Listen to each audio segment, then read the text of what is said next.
This intro is being shot with the lens that was inside this box, the 7Artisans 35mm T1.05 Vision. We enjoyed the 50mm and I really wanted to get my hands on the rest of the kit, so here it is, the next one in the set for me anyway, the 35mm. We're going to look at it up close as usual, throw up a lot of random, very random test samples, maybe a bit of focus, breathing, check out the aperture as we stop it down, see how that affects the image, all that good stuff, and then summarize how I feel about it. More importantly, it will be how you feel about it if you've tried this lens out. So yeah, I think we better just crack on.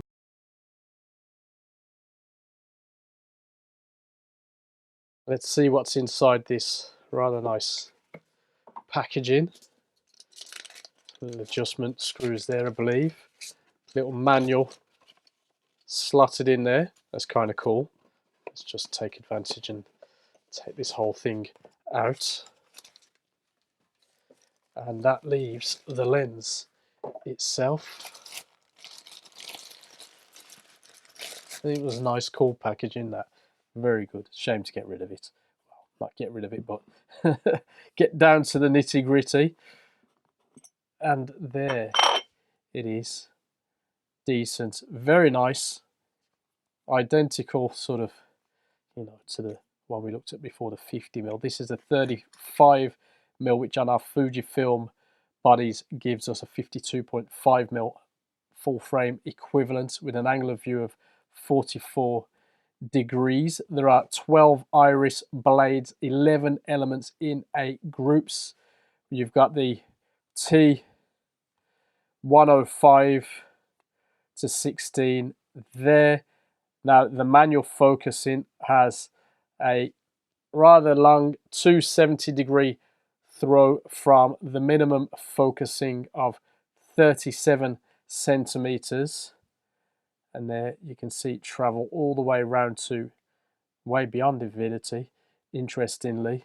Now, this lens has a 90mm front diameter and an 82mm filter thread. There doesn't appear to be any weather sealing with this one, and it weighs a solid 753 grams. Of course, it uses the standard 0.8 mod gears for focusing and iris with the 32 pitch. So that's the specs and stats. The thing feels solid, feels good. How does it fare out and about? Let's get very random with these test samples.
The lens performs very well actually, and it handles nicely. Of course, it's a bit tricky to use handheld due to the weight, even with the IBIS of my T4, but otherwise it's a well set up cine lens, more suited to a tripod or shoulder rig setup. Now, focusing is smooth and precise, and moving between T-stops is also a nice experience. The all-metal construction feels the real deal in use, and I expect this lens to last a long time.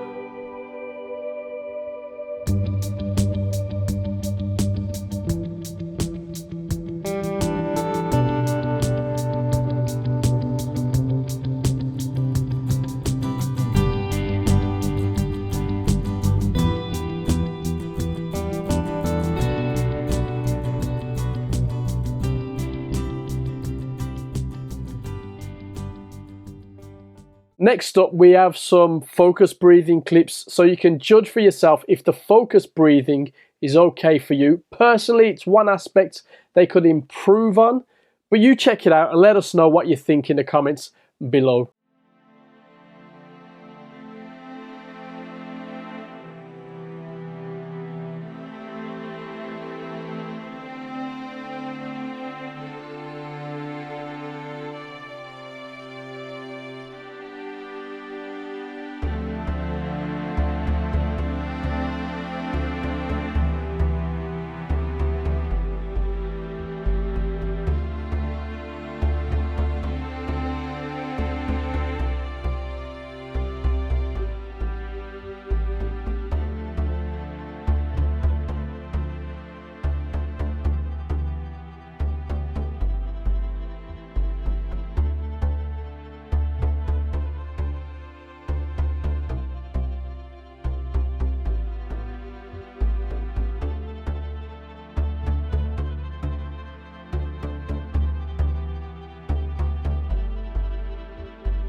Sharpness is excellent, wide open, and the colors render very well. See for yourself in the extremely random test shots. I haven't adjusted anything, maybe a bit of the highlights and the shadows a touch here and there. The lens handles contrast pretty good and produces nice files to work with. Now, just for the crack, here's a stills test where we stop down the lens between frames. Nothing else changes except for the T-stop.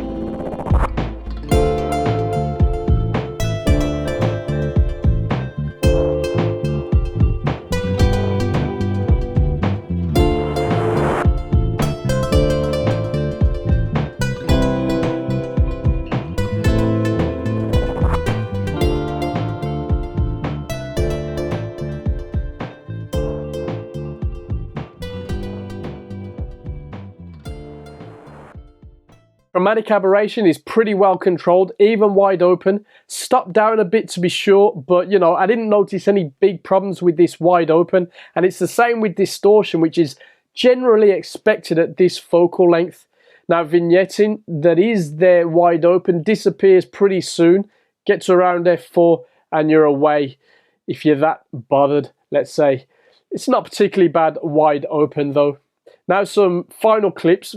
Maybe I'll throw in the very dodgy lighting, gritty gym stuff and paint or whatever we've got. Don't pay attention to the actual workout if I do put it in. I was just messing about while testing the lens. I know what I'm doing anyway.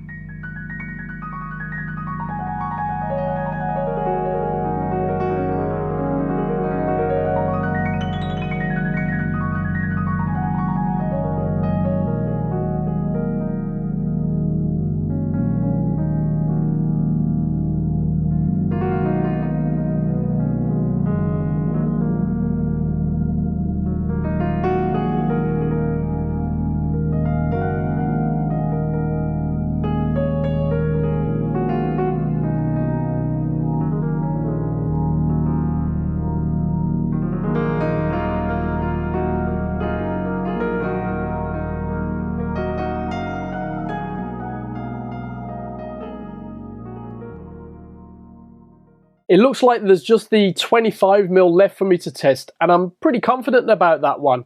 This, I think, is a quality set of cine lenses at a very decent price, at $499 at the time of recording. This one stands up very well in the market and works very well with the Fujifilm system. Of course, time will tell how they fare on the newer bodies as they start to roll out. So for now, this one is all good. It's well built, pretty decent image quality all round, and is a good standard cine shooter for a Fujifilm shooter. Anyway, let us know in the comments below what you think, and we'll see you very soon.